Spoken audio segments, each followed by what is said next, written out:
And we are live. This is Real Estate Radio with Damon Gettier of Damon Gettier and Associates Realtors, powered by Real. How's your week been, man? Week has been busy, but good. Good. You selling homes? Selling homes. Are you still the number one real estate agent for homes sold in Roanoke, Lynchburg, and the NRV? I would assume so. I mean, you have been since 2013. I don't check anymore. I just go out and sell more houses. Well, let's get into it, because a question that I got asked is, what should you ask a real estate agent? So for someone, if I'm in the market to list my house, how do I go about finding the right real estate agent? What kind of questions should I be asking, kind of interviewing a real estate agent? So somebody that works for you. Well, first and foremost, I would want to know if they're a full-time real estate agent or not. If they're full-time? Absolutely. Okay. It amazes... Are all of your people full-time? Yes. Okay. It amazes me that, you know, when people are buying a house or selling a house, that it's typically their single largest transaction they're going to do. And they would not go pick, if they're going to move their 401k out of their company and transfer it over to financial advisor, they wouldn't use the person that they heard had just got their license last week. They would not use somebody that they passed in church a couple Sundays. They wouldn't use their cousin Betty that, you know, worked at Walmart and has a real estate license or has a financial advisor license. They wouldn't do it. And so it amazes me that people do all the time use someone that they don't even know if this is what they do for a living, because it is the single largest transaction at that point in time that you've ever made, typically. And you might make it a larger one later in life, but then at that point, that one will be the largest one. And you're talking about multiple hundreds of thousands of dollars that you're committing yourself to, that you're buying this home. And I think that is deserving of a full-time real estate agent. I don't mean this to direct this all at you, but do all of your agents have all the experience in the world? I mean, you hire new, I do a recruitment spots for you. So you've got people that stand by them hand in hand. So no, they don't all have the same experience. They all have the same training. And we have a mentor program. Your training is insane too, isn't it? Training is insane. Yeah. I don't like to brag, but I will say this. There's nobody in this market that trains as well as we do. There's nobody. Like, how much training?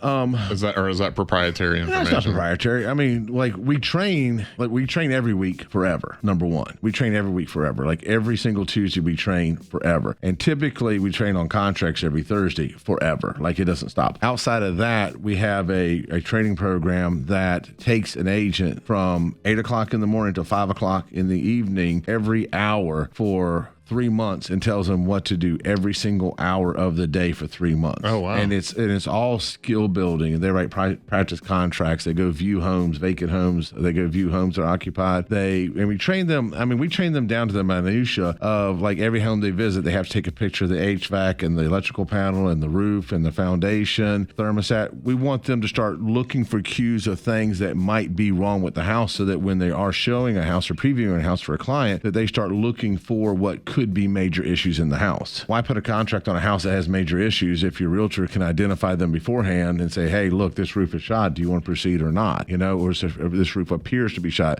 or the HVAC's 30 years old. You know, we're going to have to deal with this. Like, are you prepared to put an HVAC in after you buy it? Or do you want to negotiate that? Or what do you want to do? And so we train the agents to look for these things. We train them on contracts. We train them on forms, and we do it as in-depth as possible. So, and I know this radio show is educational for listeners who, whatever real estate wise. So we know not everybody's we would appreciate if they would choose Damon Gettier, but if they are choosing somebody else, are all of your agents, so if you've just hired an agent and they've got a year or two under their belt, they're going to have a mentor? Year or two is going to depend on how many they sold, or how many they sell. Gotcha. Like, we have a mentor, and Dawn, my sales manager, would have the exact number. I should have it top of my head, but I don't. They have to do X amount before we even begin to think about turning them loose. And I'd say for the first year, every contract they write is viewed by my sales manager and myself. Oh, okay. And I mean, like, you know, I'm somewhat anal about stuff. So, like, every contract that is like... Can you say anal on the radio? He just said anal on the radio. You can say it in this manner. Okay. My agents aren't allowed to communicate with Dawn, and they're not allowed to communicate communicate with me. They have to communicate with both of us on everything. And so they have to text us both or email us both. That way, even if I don't respond to it, I see it. And I can make sure when Dawn's response, it is correct. And if for some reason mine was incorrect, which I hope it's not, I'm a broker, but if mine was incorrect, she could say, hey, Damon, had you thought about this? And so we do that so that agents don't do the mom and dad thing. They go to one person for an answer. They don't like that. So then they go to the next person, try to get a better answer. So they don't do that. Does it make sense? Yeah. So every agent has to do that. And then every agent, every contract they write, every removal of contingency, or now it's called a repair addendum they write, every amendment they write has to be sent to both of us to review. So we review. So even though I might not be the one actively out there doing the sale, I am reviewing every single piece of paper that goes across on that sale. And I do that at least for the first year. And that's if an agent's doing transactions, like if they're selling a volume of houses. If they're not selling, like say in the first year they sold 3 houses, then they might expect that to happen for 3 to 4 years. They have to be actively selling volumes of houses before I let go of the reins enough. I mean, like you and I talked about on the way into the studio, you can't be just about the sales. It's got to be about taking care of the consumer. And if you can't take care of the consumer, you shouldn't be in the business because you're messing with hundreds of thousands of dollars. The home buyer Or seller. You got to be. You've got to be able to. You've got to have the desire to help people. Correct. It's the old Zig Ziglar. It's people don't care how much you know till they know how much you care. You have to care about people. Yeah. If you don't care about people, don't care about them getting the result they need and want, then probably wrong business for you. Okay, so let's backtrack. So we know about your training. We know about your real estate agents, and it's an insane amount of training before you'll even set them loose. So what if, let's just say Joe Smith comes up to whatever real estate group that isn't Damon Gettier, and they go, hey, how long have you been selling? And if they go, 6 months, just got my license about 6 months ago, what say you? Not knowing Joe Smith's support system, and I know some of the support systems around the valley, some of them are okay, some of them definitely leave a little bit to be desired. I would then probably go look at, I'd ask them for a record of the sales. They can print records of their sales. Oh, really? Oh, yeah. That's like an actual interview for an agent. I mean, you're hiring them for a job. You're going to pay them. It is the most expensive. Yeah. Yeah. I mean, you're paying them. So if you're hiring somebody for a job, they should be able to back up what they say. I don't like Zillow because Zillow gives a very inaccurate snapshot of someone, but you can always go into Zillow and see what they sold, but it does not report everything. I've heard that Zillow's inflated, always inflated. Zillow's just inaccurate. It's inflated, it's deflated, it's just wrong. Oh, okay. But it will tell you if they've sold or not. Because unfortunately in sales, and y'all have salespeople that work for your organization also, there's a phrase called fake it till you make it. And that's really big in real estate. Like a lot of people fake, like, oh, I'm successful, I'm making some, I'm selling houses. Then you find out they sold no houses. And the average real estate agent nationwide sells 5.4 houses a year. 5 a year? A year. That might be off 0.1%. So not even one every other month. No. The average real estate agent doesn't sell houses. Even in the valley here, we got 1,500 real estate agents. I would hazard a guess that less than 20% of them sell 12 a year. One a month. Yeah, I mean, it's you have. And it's still a seller's market too, isn't it? It's a seller's market, but it's just you have the do's and the don'ts, and I can't put want or desire in somebody's heart. Neither can you.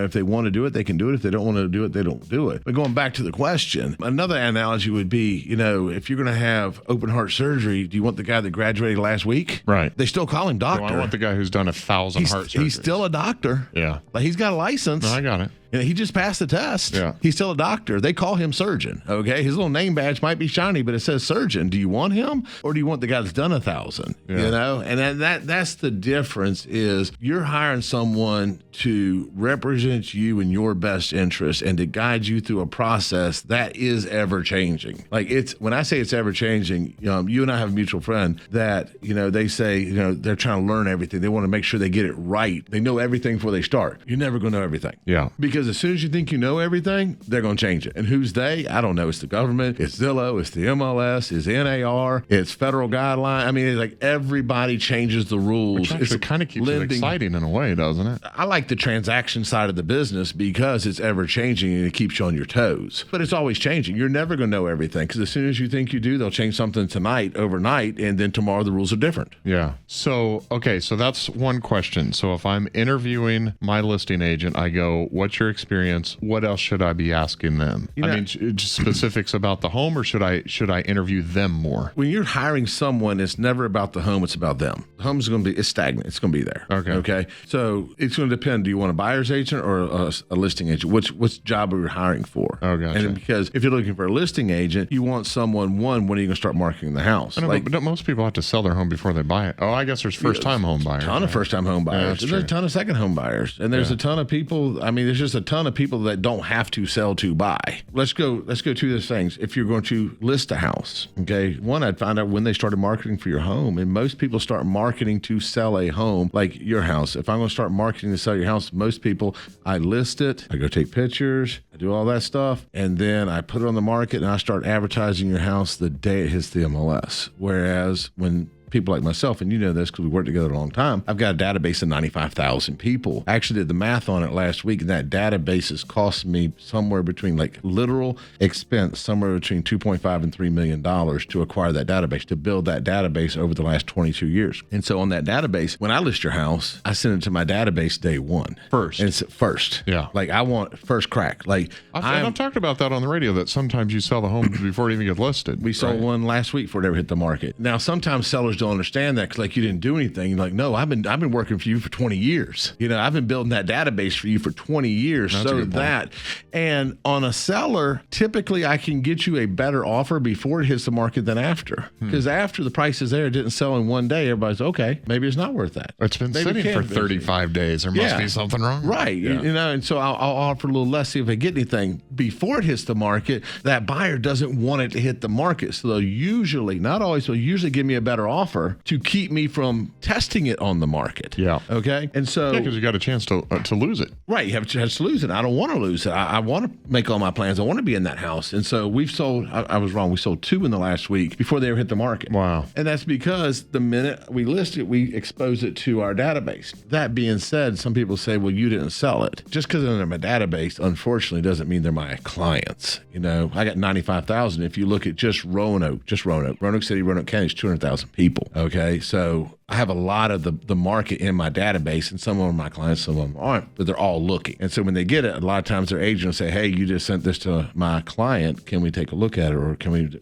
Yeah, I'm all about it. Like, my job is to get it sold for the seller. So that's on the list side. So I would ask them, you know, when do you start marketing for my house? Are you a full-time agent? You know, how are you going to market my house? Where are you going to put my house? Are you going to do open houses? The other thing we do is we do open house any days. Like, we'll do an open house for anybody any day. You know, we've done that for 15 years probably. On the buy side, really important. A buyer doesn't care. And when I say this, I mean this the best possible way. A buyer doesn't care about the agent. They care about seeing the house. Okay? You need a good agent. So I'm going to sound contradictory here. You need to hire a great agent, but as important as a great agent is, we're still in a seller's market.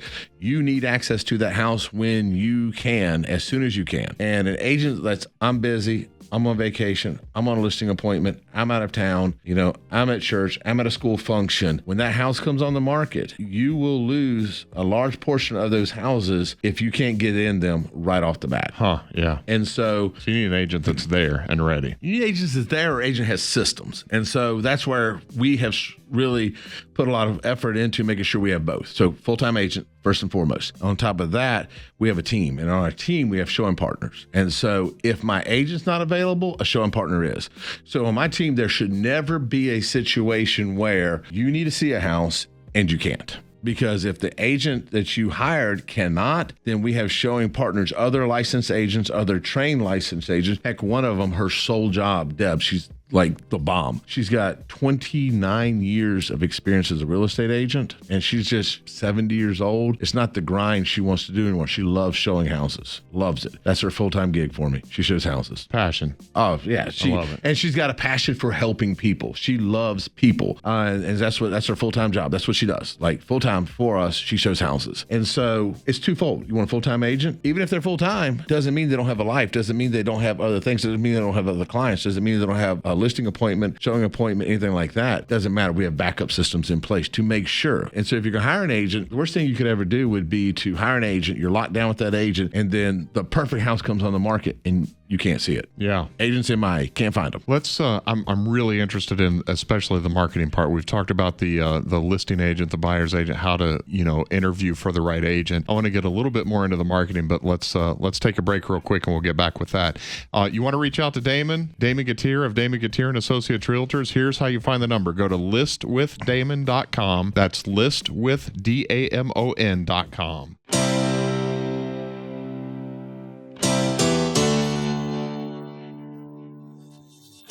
Welcome back to Real Estate Radio with Damon Gettier of Damon Gettier and Associates Realtors. Damon, we were talking about how to interview a listing agent or a buyer's agent, and you were giving us some kind of insight as to the questions you want to ask, but you just touched on, you dabbled on the marketing standpoint, because like you've got a database of hundreds of thousands of people in your database that you can market to. How do if I'm someone who wants to list my home and I'm trying to find the right person to list my home with, what kind of marketing questions do I ask them? First and foremost, I would ask them, when do you start marketing my house? Probably my number one question. Number two question when do you start? When will you start marketing my house? Okay. And it should be that they have a database of people they're going to send it to from day one. And I'm sure a lot of real estate agents will hear this and start answering that question. Second thing would be ask them to see that database. I can show you the database. The next, within reason, you won't show specifics about, but you'll show how. I'll show the database. I don't care. Okay. I can drill down in my database and I can show you the people looking for a house like yours. I can drill down in my database and I can say, like, if you have a $300,000 house in Southwest County, I can find the people that are looking for a $300,000 house in Southwest County. Okay. I'll do a range. I'll do like 250 to 350 or 250 to 4, something like that. And I can drill down to how many bedrooms, how many baths, and whatnot. And I can drill down and see how many people are actively looking in my database at any one time for a house such as yours. And then that's what we feed them. We send them that. Well, you send it to your entire database, right? Or do you focus entire database? But we do the same thing. So we use a service that I won't mention on the radio. We do the same thing that a lot of big companies do, and we're just fortunate to be able to purchase it and afford it. But it's if you and I start talking about, like,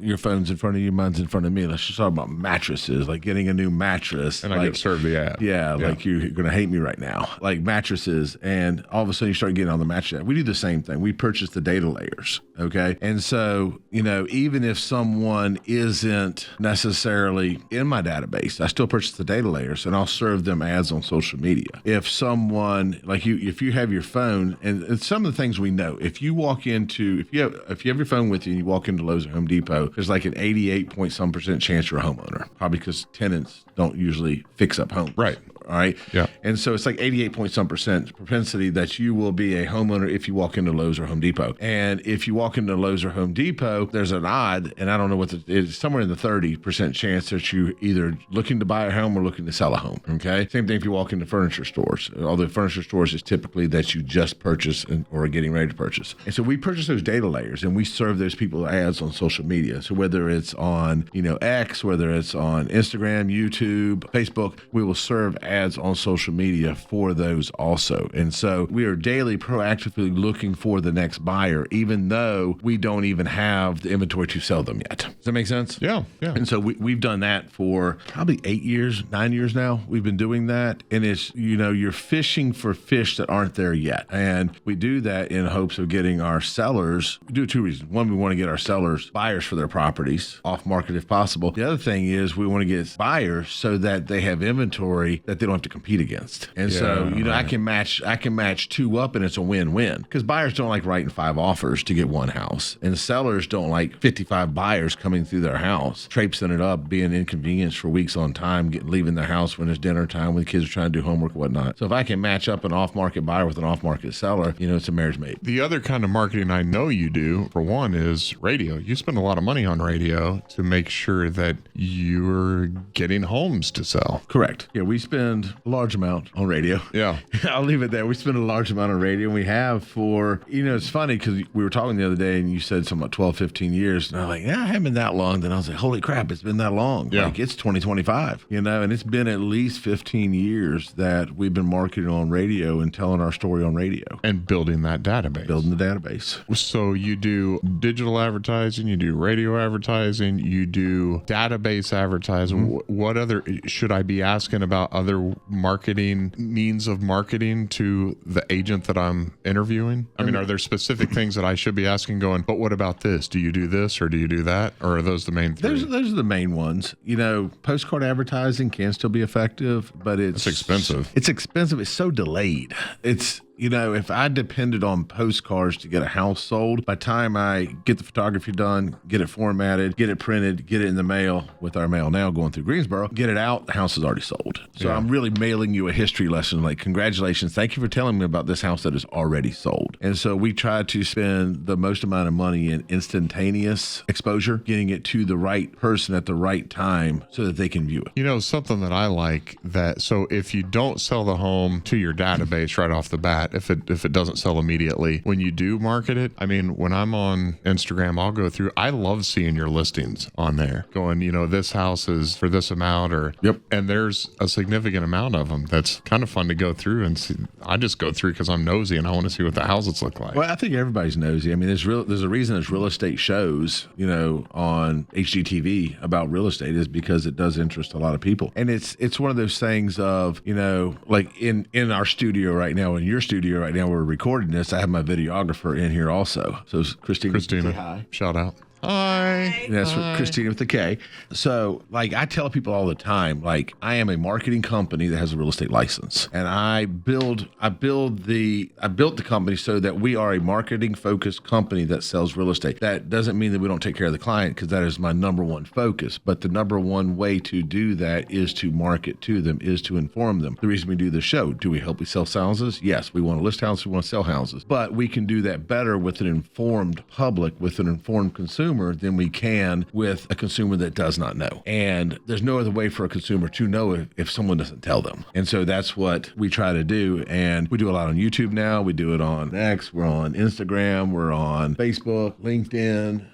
We're on all the social channels with just a lot of content now, just on educating the public on what real estate is today. So, and we've only got a couple minutes left in this segment, and we may need to carry this over to the next segment, but I would be remiss if I didn't say marketing to people who are going to list their homes. But what if someone just inherited a home? Or what if someone needs to sell and they don't have time to get into all the marketing and stuff? There's also the option for a cash buyout. Yeah, we'll buy it. Actually, right as we were coming in, we just got one from up in your neck of the woods that they just inherited the house and they don't want to mess with it. They just want to sell the house. And so, we're buying houses every single day. Jay, my flipping partner, Jay, we just left a house shooting a video with Christina with K. And when we left, I was like, where are we right now? What do we have? And so we have 7 that we bought in the last 30 days, 7 houses that we bought. Good grief. So many real estate agents approach real estate from a standpoint of the consumer wants to sell their house fast and for the most money. And that's oftentimes the case. That's probably the most often case. For sure, yeah. But there's so many needs that the consumer has. There's so many situations that the situations differ.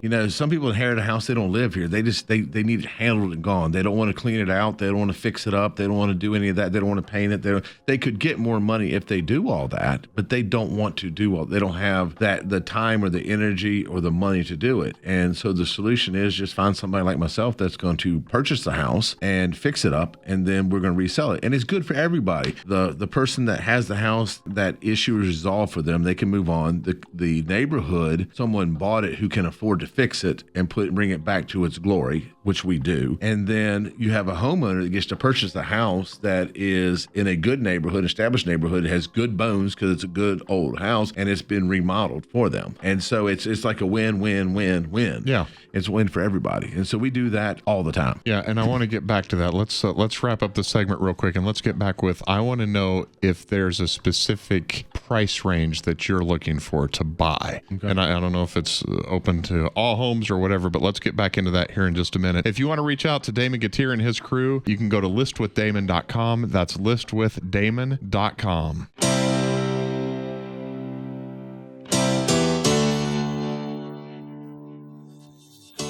And we are back. This is Real Estate Radio with Damon Gettier. If you want to reach out to Damon, you can find him online at listwithdamon.com. That's listwithdamon.com. So Damon, just as a continuation from last segment, we were talking about Damon buys houses. Can you explain to me what that means? And we were talking about inheritance, but that's not the only reason you will pay cash money for a house, right? No, we'll pay for a house for any reason, pretty much. And is there a range? The range is anything up till probably 600-700. Oh, six, okay. 7. 6, 7. Oh, probably. He's said that 8 times today since he's been here. Probably 600,000 or 700,000, somewhere in that range. You get up to $1 million, and it's the absorption rate here is lax, and the holding cost gets to be a lot. Just holding on to that, your days on market get extended when you get too high, and then the holding cost gets expensive. But anywhere from 0 to 600,000 or 700,000 is probably really our ideal buy box. If it's over that, we'll look at it, but the numbers got to work. And I mean, I'll give you some examples. Some we bought recently. Like we bought one that had a tenant that wasn't paying rent, and they were just over it. And so we buy it and then evict the tenant. Like we take over Which their is problem. a process. It's a process. Yeah. It's a process. The problem. We take it and we evict the tenant for them. Like it's not their problem anymore. We buy the house. The tenant's not paying rent. Tenant usually trashes the place. It just is what it is. But we buy it and we work with the courts to evict the tenant that's not been paying the rent. Is it specific people? Is it so? We talked about inheritance. This is another thing. Is if I just have a home, can I go to you and go, "Are you interested in buying this?" Yeah, it happens all the time, and that's what I said. We get people all the time that they have a specific place they need to be. Like, I'll tell you what's really, it's been a theme in the last year is the elderly that have a house they can't take care of anymore, and they just want to sell it and then move into an apartment. Okay. Like it's just or assisted living or whatever. The theme has been apartment, but it could be assisted living also. But we probably had 5 in the last year that they lived in their house their entire lives, and they just want to check and they're going to go live in an apartment. And a couple of them want to live next to their friend, like their friend's going to get an apartment, they're going to get an apartment, they're going to be next door neighbors. Or they don't want to mow anymore. They don't want to mow. They don't have the upkeep. The kids don't come around anymore. And it's not that the kids don't necessarily want to. It's just that life happens, and the kids come once a year. And why do they need this big house or this house or the house that the kids grew up with? Or they've gotten relocated. They got a job outside of the market and have to sell it now. Yep. That happens a lot. You have a sick or elderly family member somewhere. They need to get there. They need to be there in 30 days. They don't have time to clean up. They don't have time to do this. They need to be gone in 30 days. And, the situations we buy them, our buy box is pretty broad. It's for reasons, and our price range is broad. And so, like, we bought one. When did we buy the one in Forest? 2 weeks ago, 3 weeks ago, we bought one in Forest. Bought some in Pulaski. Bought 2 in Salem in the last week.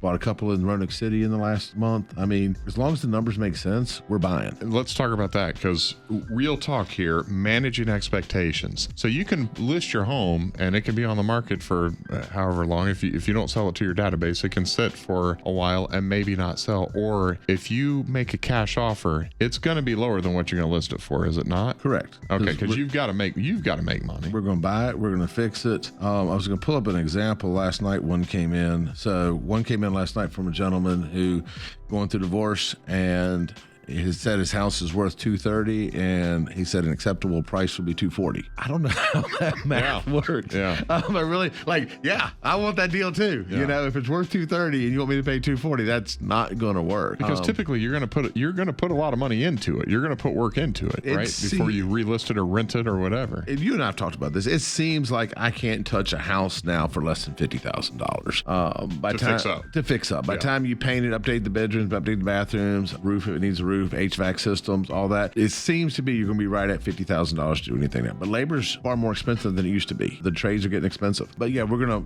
going to offer what quote unquote retail is for the house, because we're going to buy it, fix it, and then resell it. So there's listing, there's cash offers. Do you wholesale? What is wholesale? Can you explain what wholesale is to me? Yeah, and we've shot some extensive videos on wholesaling. So if you want to see those, go to YouTube and look at them there, also on the Damon Buys Houses YouTube channel. But So wholesaling is, let's just use you, Brett. You want to sell your house. And so you get all these offers for cash offers. You get the fake checks in the mail. You hear the radio programs, whatever. So you call a wholesaler and they say, absolutely, we want to buy your house. And they give you a contract. It's usually 3, 4, 5, 7 page long contract. Okay. And in that contract, if you read it and if you understand it, which is a lot of legalese and double talk in there, it says that they have the right to resell your house. Okay. Okay. And it says that if they don't exercise that right within X days, usually 30, 45, 60, or 90 days, then they will give the house back to you and they will forego their deposit. Usually their deposit is $0. Sometimes it's $100, but it's usually $0. And what happens is, so they put it under contract. I'm going to put your house under contract. Let's just say you have a house that you're going to sell me for $100,000. Okay. They put it under contract and they're going to try to sell it for $125 to somebody, to an investor. Okay. They're going to investor. They're going to put it on Facebook. They're going to put it on Craigslist. They're going to try to sell that thing for $125. Gross it up. 25%. Gross Yep, up. 25. Okay. And then when it's counting down to the days that it expires, they're going to reduce it. 25,000, 125, 120, 115, 110, 105. They want something, okay? And then if it doesn't, they hand it back to you. So how do I sniff these out? How do I know? What questions do I ask to sniff out?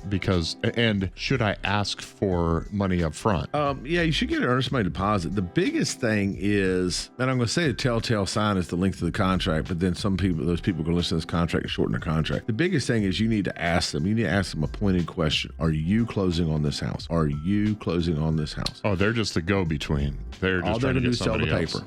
Gotcha. That's all they're going to do is sell the paper. So what you're looking for is they buy the house and then they resell it. Correct. Got it. You know, are you closing on this house in X days? When you get our contract's going to say, and Jay, my partner on this, he does a really good job of explaining this to people. Matter of fact, one of them we just bought in Salem, they had other offers from wholesalers because he had educated them and they drilled down on the questions. They found out they were wholesalers and they were going to be left with the house at the end. Gotcha. And we're just honest. I mean, that's just, if I could say one thing we are, you can say we're a lot of things. You can't say we're dishonest. We're just going to be honest with you. And there's a couple things, and a lot of the wholesalers will say that they're not going to do an inspection, then they do. I'm going to do an inspection. I'm going to put your house under contract. I'm going to do title work to make sure you can sell it, meaning there's no liens, there's no bankruptcies, there's nothing preventing you from legally selling the house. Gotcha. I'm going to do an inspection. When I do an inspection, it is not to beat you up on price. It is not. I do an inspection to make sure that we saw what we thought we saw when we put it under contract. But you're going to have to fix it. I'm going to have to fix it. I'm not looking to nickel and dime you. I'm not looking to, and there's a thing that wholesalers do where, you know, they get under contract for 100. Oh my God, well, you know, it's got to have a roof. That's going to be 90. It's going to be HVAC's back. I didn't know the foundation was busted up. It's going to be, you know, now I can only do 50. We're not doing that. If I put it under contract at 100, I'm willing to pay 100. Unless that home inspection comes back with something that's like, oh my gosh. Yeah. If it's oh my gosh, and oh my gosh isn't $1,000 or $1,500, okay? Like I said, I'm probably going to spend $50,000. Yeah. Okay. Oh my gosh is, you know, you put 10,000 or more. That's an oh my gosh. Okay. HVAC's bad, and you said it wasn't bad. We recently purchased one up in Botetourt that, I'll give you an example. The daughter said, you know, the upstairs HVAC's good, the downstairs bad. The daughter wasn't the owner. The owner said both of them are good. I know the upstairs one's probably bad, okay, because he was infirmed. He couldn't go upstairs to find out. Gotcha. Okay. So I know it's bad. Yeah. So when we do the home inspection, it's bad. I'm not surprised. I'm not hitting him because she already told me it's bad, so I'm planning on it being bad. Right. If we do the home inspection and both HVACs are bad, you said they were good, we got to adjust because that's $20,000. Yeah. Oh yeah. You know, At least. Yeah, we have to adjust. So I mean, it's one of those things. It's like we don't play the game because it's not a game. It's someone's livelihood. It's someone's everything. Again, it was their business, their most expensive purchase at one time. Now it's going to be their most expensive sale, and so we're going to be honest with them. Wholesaler's not going to do that. So They're you're just not a wholesaler. No. You're a buyer, you're a listing company, you're a selling company, but you're not the wholesaler is just a go-between person. Wholesalers go between. They have no intention of owning the house. Gotcha. I want to buy it, fix it, and sell it. I want to improve neighborhoods. I want to improve communities, you know? So when I say the difference between Damon and every other cash buyer is when Damon sells you're going to close. Yeah, if I put it under contract, we have not closed on one singular house. There's one house we didn't, and we did the home inspection on it, and it was so bad with rot. Like there was not a structure left because of termites and rot. But that's the only one. And they were under contract with us for like 6 or 7 days. We did that, and then we released. They're done. They can go sell it to somebody else. We don't play the game. We're not jerking somebody around and jerking around their lives. The other thing I will say, there's a lot of people out there that get catfished, and we will not participate in a catfish scheme. What does that mean? The most egregious one was Southwest County. This lady had this house for sale. It's about a $300,000 house. She told us we could buy it for $150,000. And in talking to him, this is Jay's conversation with her. He finds out that she has this boyfriend in Georgia who she's never met, who wants her to sell the house and send him the money. He's going to invest it for her. They're going to move in at this $1 million place at the lake he just bought. You and I smell that immediately. Oh, yeah. And I don't know why I think some people are so desperate for love and so desperate for acceptance that they don't see through this. Yeah. We saw through it. That's sad. We being Jay, said, you're being catfished. This guy's not real. And he would only communicate through WhatsApp. Okay. Told her, do not sell your house. Her house was paid for. We said, do not sell your house. Do not. And, she wanted us to buy it. She liked us. She listened to the radio. She knew me through you. She trusted us. And we're like, don't buy the house. Don't sell the house. But this guy had her, and he had her, and like, it came down to us buying or someone else buying it, and we just wouldn't do it. We actually called the other company, put it in the contract, and said, this is what's happening. Yeah. Like, if you can go forward with it in good conscience, that's on you, but this is what's happening. Closed on the house, sent the guy the money. Money's gone. Golly, she's homeless. Man. Oh, she's homeless, and she works at Walmart. And she had a paid-for house. And so it's just, we don't participate in catfish schemes. Like, if we sniff something out, we're going to tell you, look, you're being taken advantage of. Don't do it. Is it a for-profit business for us? Absolutely. Are we out there to hurt the consumer? Absolutely not. Are we out there to protect the consumer? Absolutely. It's just one of those things of being on, like I've told you before, being honest is really easy because you can remember your story. It's the lies that you can't remember. So it's just easy just not to lie. May not always be the information you want, but by golly, it's going to be real. Correct. Listwithdamon.com is how you reach Damon Gettier and his crew of Damon Gettier and Associates Realtors. Listwithdamon.com. That's LISTWITHDAMON.com.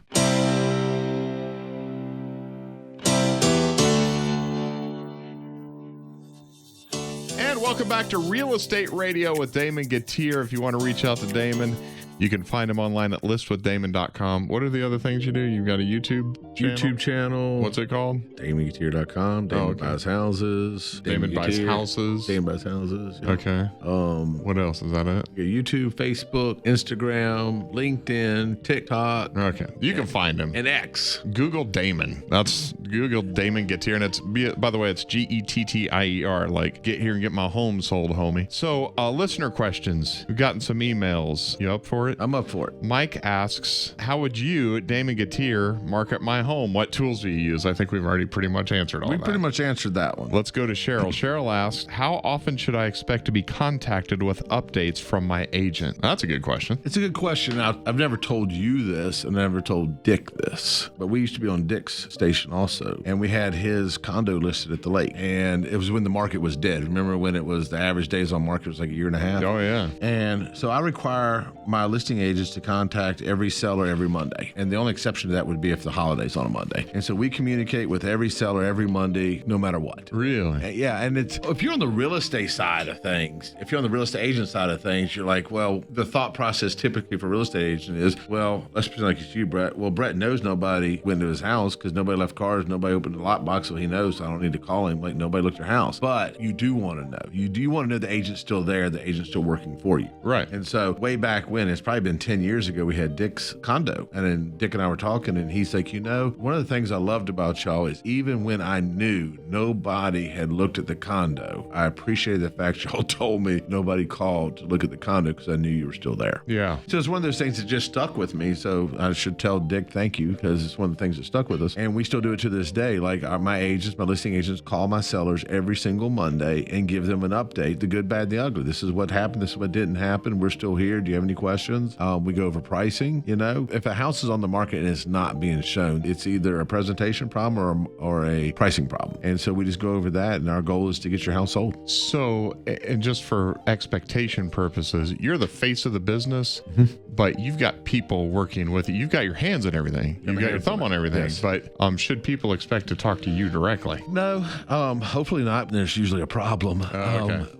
And I'll tell you this, and you know this, it's my people now are to the point that my people are better than I am. Like, because they do it every single That's day. a good compliment. That's nice. Well, I think that's your goal in life, is to get people and to help them become better than you are, you know? And so if my listing agents are better than I am, then I do a disservice if I'm the one doing it. My job is I make sure the machine runs, and my goal is the marketing machine. And so I spend the most of my time focusing on the marketing channels, the marketing machine, making sure that the messaging gets out, that the listings get exposed, that the masses see your house. And I can't do that if I'm sitting there meeting with clients, you know. And I love my clients. I love them. I love the business they bring. I love the life they afford my agents. But being able to help them, the best way I can help them is they allow me to do what I do, which is the marketing machine. Yeah, that makes sense. I've got one here from Tammy. Tammy actually has a few questions. What should I expect from you once my home is listed? I guess that's one thing. You're going to hear from once a week, I guess. But right, you're going to hear from us every week. We're going to continue to look at the market.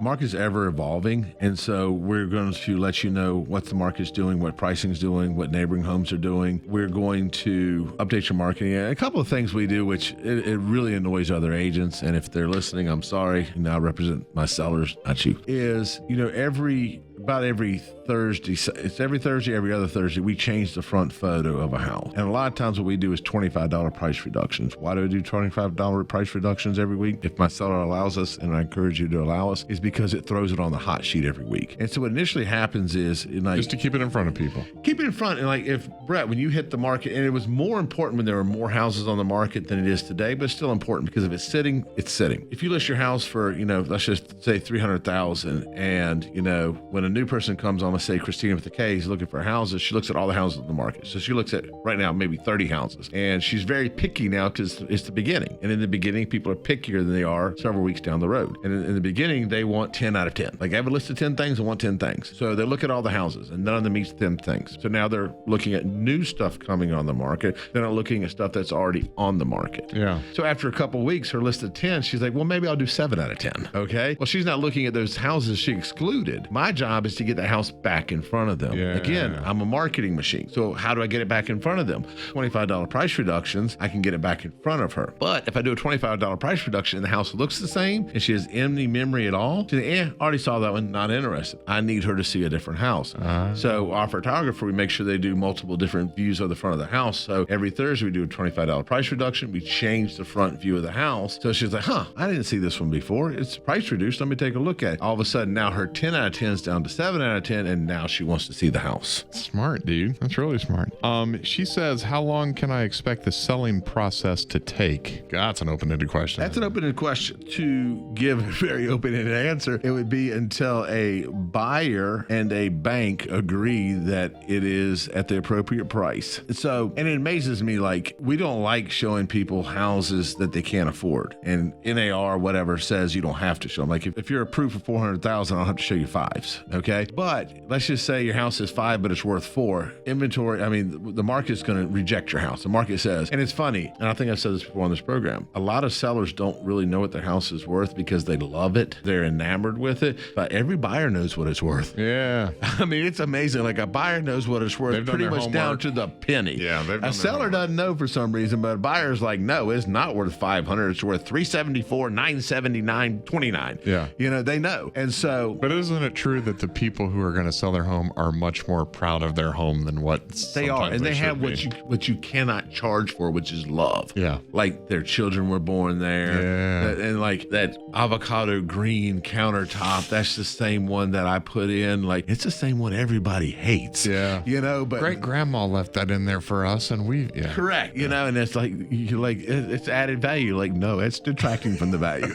And it's that. And so the process depends on when a house isn't selling, it's either the price or the presentation. And we can fix both of them. Which do you want to fix? All right. And so, if something's not selling, if it sells for a week, first thing I do is I go through the listing. I look for anything clerical. And it's funny, we never get away with this, but I see other agents do it and do. But they'll say it has a garage, but no parking spaces. And so if you go onto any of the portals and you're like, I want a 2-car garage, nothing shows up because there's no parking spaces. So if it sits for more than a week, first thing I do is I go through, and me personally, I go through and scour. I'm looking for, make sure it's the right school system, make sure it's got square feet, like they didn't list it and forget square feet, or put, instead of 1,000, put 100, Typos, just any type of typo or anything like that, because that'll kick it out of a search. And how often do you find those? Is it frequent? We're triple check before we hit the market. I do find some on occasion, but I would say it's once or twice a year that I find them. And then and does that make all the difference in the world? It can. Yeah. It can. We'll list stuff that expire with another agent all the time. That it'll be the garage is the number one thing. It'll say it has a garage attached, no parking space. So anybody looking for a house with a garage never saw it. Why would you put that? Of course, there's a parking spot. Well, if you think about it, if you're searching, the house costs too much to not have a garage, so it was overpriced for not having a garage. Yeah. And so that's probably the number one thing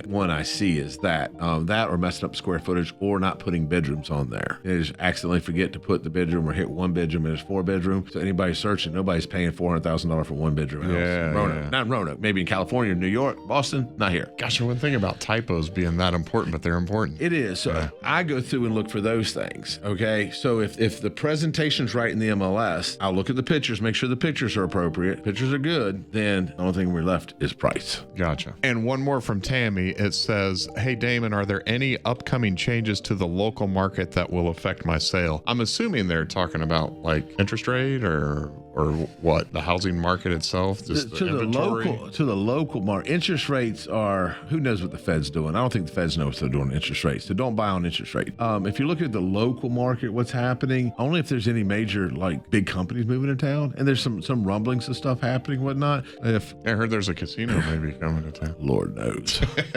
I'm going to tell you an unpopular opinion about that casino. I think if they have a plan, if they need something to do with the Roanoke Civic Center, then take the hospital and move the hospital over there where there's actually room where they could build a garage and everything that people could get to. My neighbor's in the hospital right now. We went to see him. I don't know how anybody elderly gets through that mess over there. And then if Roanoke City really wants a casino, then put it right down there in Crystal Springs, and let's see how Roanoke goes. Wouldn't that kill like Rosie's and hurt like the Danville Caesars? There's a lot to that.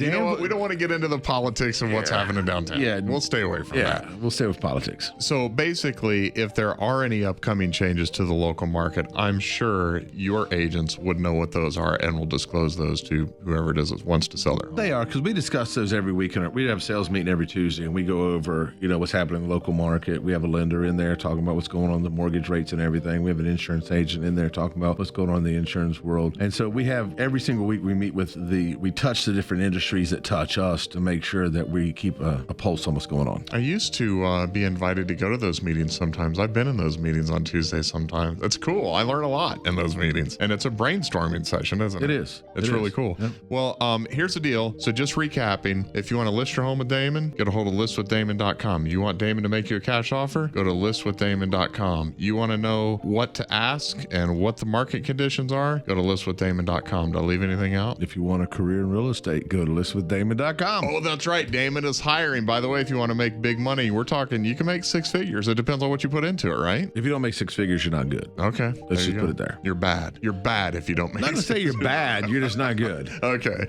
Well, if you want a new career, Damon is hiring. Go to listwithdamon.com.